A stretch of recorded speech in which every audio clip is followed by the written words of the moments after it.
Tutorials and how-to videos have become a YouTube staple, and generally speaking, these how-to channels are giving out good information to the people that need it. But what about the time a how-to channel disseminated false and incorrect information on purpose, deceiving hundreds of thousands of people in one of the wildest social experiments ever conducted on YouTube? Yes, this actually happened. Coil the Ethernet cable around your phone.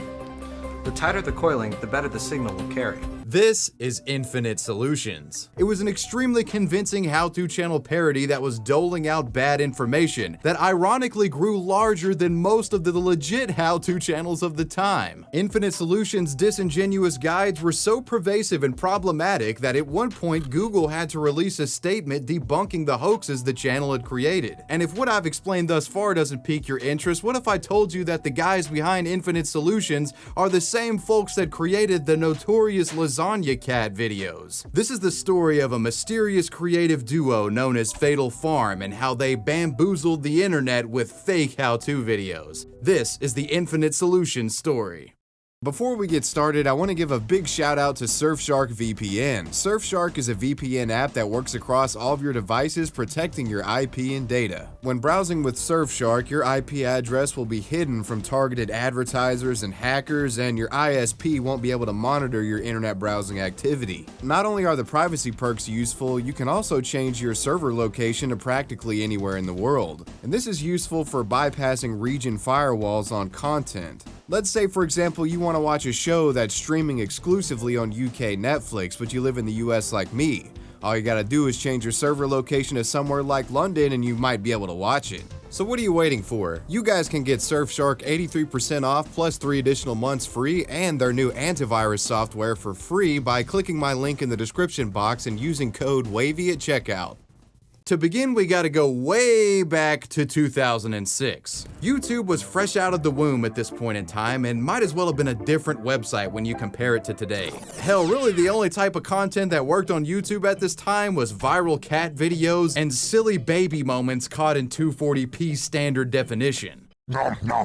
High production quality, creator-driven shows were virtually non-existent at the time, but there were some notable exceptions. Some of the very first to break the mold and start creating high-effort content on YouTube were Jeffrey Max and Zach Johnson, two film school graduates who had created their own production company known as Fatal Farm. Jeffrey and Max first got started in film working on advertisements and commercials, but this field was hit or miss and difficult to find consistent work in, and likely wasn't the most compelling endeavor. But the internet, now that was looking like a lot of fun. The Fatal Farm boys saw potential in the online space, particularly on YouTube, and in their spare time, they toyed around with creating content. This early Fatal Farm content would be posted on the Fatal Farm YouTube channel, which first went online October 31st of 2006. Fatal Farm's first bit of success on YouTube came with a series known as alternate TV intros. These were audio-visual remixes of old iconic TV show intros with a dark twist. Shows like DuckTales. Take for example this one where the little duck girl character gets abducted by like a stranger in a park after talking to them on an instant messenger service online. It's fucking weird. Might solve a mystery or rewrite history. DuckTales, woo.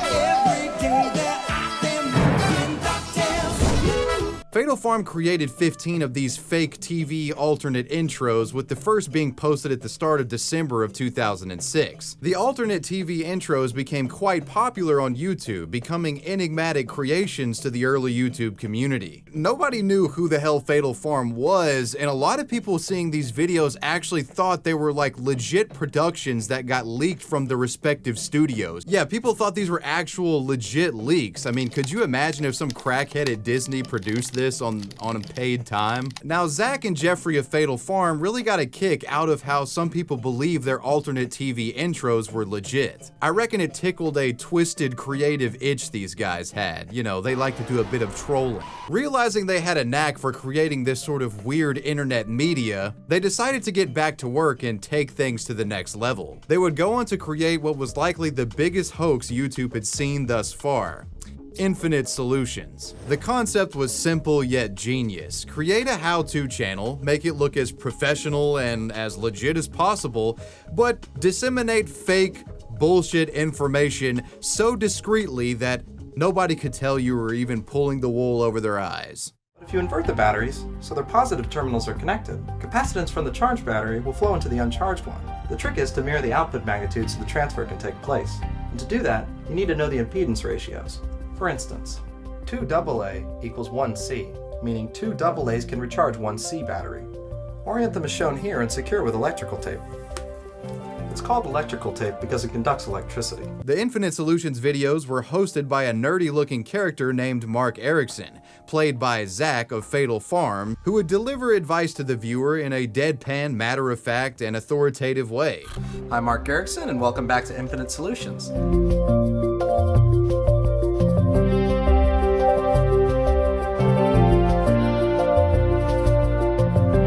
This time I'm going to show you how to correct a problem that until now you may have thought only solvable by calling your music snob friends. That problem is the misidentified or mislabeled MP3. It was so deceptively well executed, the branding of the channel, the style and look of the videos, anybody could have been fooled by this stuff, and plenty were. It was extremely difficult for new viewers of the channel to discern that the videos were essentially part of a giant trolling campaign, a joke, a big hoax intended to fool the internet. And ironically, these fake how-to videos were technically speaking the highest quality of their time. Some of you might remember in the early days of YouTube, really the only tutorials you could find were a guy with a Microsoft Notepad open and he's screen recording himself typing instructions. It was hard to find good shit back in the day. But Infinite Solutions, it looked legit as they come. The channel established itself as legitimate and even had a pretty crispy looking website to back it up. The Infinite Solutions how-to channel trap was set, and the YouTube community was about to fall for it hook, line, and sinker. Zach and Jeffrey released the first 5 episodes of Infinite Solutions on January 26th of 2007. The first episode was called How to Clean Up Your iTunes Library. It was a lengthy explanation showing how users could download a file converter that would somehow automatically delete duplicate and misnamed songs in your iTunes library. But when users actually went through and followed his meticulous instructions, downloaded it, went through all the shit, they would realize that it doesn't do that at all and they just wasted their time. Another notorious how-to hoax is how to increase your Wi-Fi signal. Coil the Ethernet cable around your phone. The tighter the coiling, the better the signal will carry. Now at some point, around 20 feet or so, there's diminishing return on the amplification, so don't go buy a 100-foot Ethernet cable to make a beehive out of your cell phone. Now plug the free end of the Ethernet cable into your computer. If you have a 3G network phone, you may already be done. Out of the 5 original Infinite Solutions videos though, the one that caused the most uproar was how to sign up for Google TV Beta. But the funny thing about this was Google TV, it just didn't exist, and there wasn't even a Google TV project underway at the company at the time. It was totally made up. But that didn't stop viewers out there from trying the convoluted method of accessing it that was presented in the video. Mark Erickson says that you need to copy a link from inside your Gmail account, paste it in the subject and text section of an email, send it to yourself, and then sign in and out of the account over and over again until you get an animation while hovering over the M in the Gmail logo, which supposedly would send you an invite to Google TV Beta once you clicked it. This obviously didn't work, none of this was real, and all you would end up doing is just basically signing in and out of your Google account over and over again, wasting shitloads of time. If a rollover is not activated, log out of Gmail then log back in again until you see the Google TV activated. Here it took me 11 times. But what no one could have predicted was how much attention this video would actually get. Within 24 hours, it had surpassed 13,000 views, and after a week, the number skyrocketed to over 200,000. Today, it sits over 1 million. In the same day of the video's release, several articles were written about it, including one by Gizmodo, which, while skeptical, claimed they were trying to sign up for Google TV themselves. We gave them some roundabout way of trying to sign up for the service where you could watch TV on the internet. That got picked up by like Engadget or Gizmodo, unironically as like breaking news. Oh my God, I had no idea. Before you knew it, practically everyone on the internet was scrambling, trying to follow Infinite Solutions instructions in the hopes of getting into this fabled Google TV beta. With so much attention being given to this video, it wouldn't be long before some pointed out that the video was in fact a hoax and that Google TV wasn't a thing. But the video continued to spread on YouTube, and in the early days, stuff like this had relevance for much longer than it does now when you have, memes dying out in days and platforms like Reddit exposing every fake thing on the internet. Due to the pervasiveness of this Google TV video, Google themselves were flooded with messages about it, which apparently even fooled some of their own employees who were shocked they didn't know Google TV was in the pipeline. I had a friend that whose roommate actually worked at Microsoft at the time, and they had an emergency meeting at Microsoft the morning that came out to talk about what they were going to do for Google TV, because it wasn't on their radar at all. Oh my God. And my friend's roommate had to explain to them that it was all a hoax. And Google had to release press statements and address it because people were contacting them about it. A writer for Blogoscope published an article about the situation and reached out to Google for a statement directly. They replied by saying, quote, "Mark Erickson's Infinite Solutions segment highlights Gmail's seemingly infinite powers, from gobs of storage and lightning fast search to some of the best anti-spam action in the business. And how about that sweet Easter egg cowbell in Gmail chat? Alas, Mark Erick's Google TV beta is simply a figment of his fertile imagination, but a great entertainment for all of us here at the Googleplex." So this was Google outright confirming that Google TV wasn't a thing and Mark Erickson was a phony and his guide bogus. Seeing the attention their video was receiving and Google's response, the two quickly created an update for the channel. They claimed that due to how many people were accessing Google TV, the company had made it more difficult to gain access to the beta. It looks like the Google TV beta video has exploded like a Romulan warbird.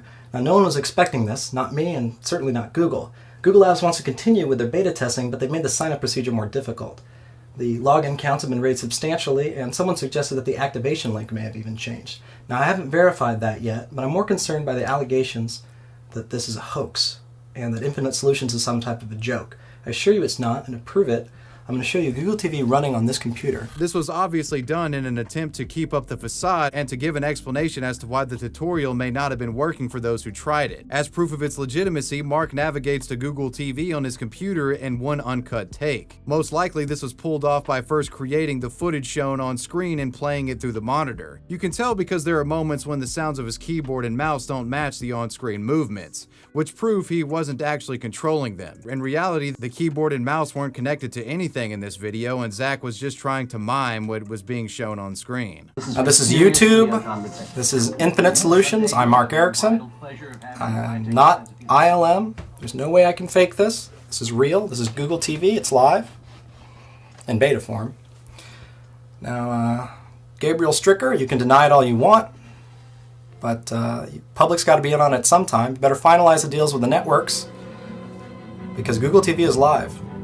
This Google situation had gotten so big around the time that you had people making videos trying to expose Infinite Solutions, and sort of these mini trolls in their own right that were making videos saying that it actually worked. Fatal Farm even contributed to the confusion, and they pretended to be an average viewer, creating a channel called GC91660 and posted a response video. They claimed the tutorial had worked after 114 tries, similar to the update video. They showed footage on screen as proof. It's working. I got it on my 114th login. Something I did differently was I copied all the links on the settings page, not just the Google products one, and I emailed all of those to myself. I don't know if things have changed, but that's what I did. Keep trying. But eventually, with the hoax being debunked by Google, the story would die down over time. And when all things were said and done, the YouTube community was actually quite impressed with the stunt that Infinite Solutions had managed to pull off. They kind of became legends in early YouTube. Despite being known for the Google TV incident, the most popular Infinite Solutions video would actually end up being the fourth of the original 5, which was a tutorial on how to unlock a hidden game mode in Minesweeper that didn't actually exist. This video would slowly rack up views over the next 15 years and is now sitting at over 8 million, making it the most popular on their channel. Other classic Infinite Solutions videos include the following: keeping produce fresh by microwaving it to kill bacteria, making your mail send faster by writing a 7-digit code that bypasses certain stops in the postal system, and how to find dinosaur bones in your backyard. I recognize this. It's Vigrantosaurus citatus. You can see the theropod's tiny jaws hinge here at the temporal furnace tray. Undoubtedly a carnosaur.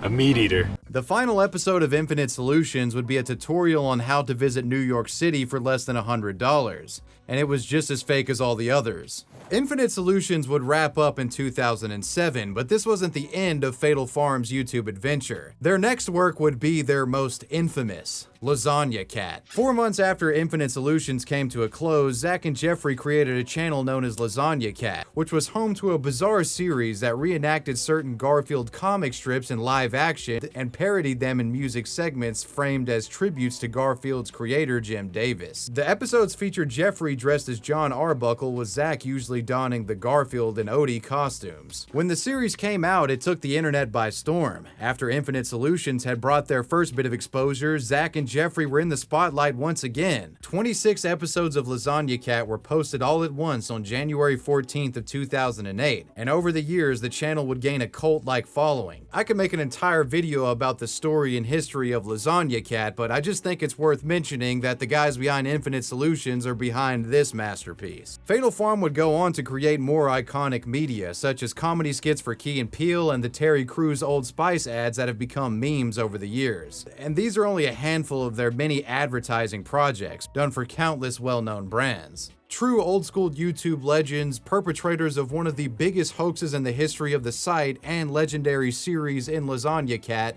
that is the story of Infinite Solutions, the channel that fooled the YouTube community with fake how-to guides. Let me know what you guys thought about this video down below in the comments section, and let me know who or what you want me to talk about next. I want to give a major shout out to my patrons. I appreciate you guys. Wavy Web Surf out. Peace.